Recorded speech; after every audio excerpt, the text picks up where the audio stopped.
Yes, మనం ఆయన కోసం బ్రతకాలి.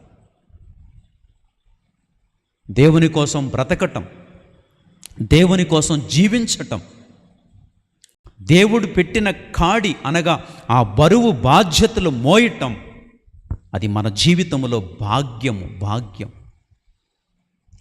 ఈ రాత్రి వేళ ఎంతమంది దాన్ని భాగ్యమని భావిస్తున్నారు? పరిచర్య చేసి అలసిపోతావా? దేవుని మందిరానికి వస్తే సిక్కుపోతావా? లేదే. యవనుడవైన నీ కొరకు, యవనులైన ఆడబిడల కొరకు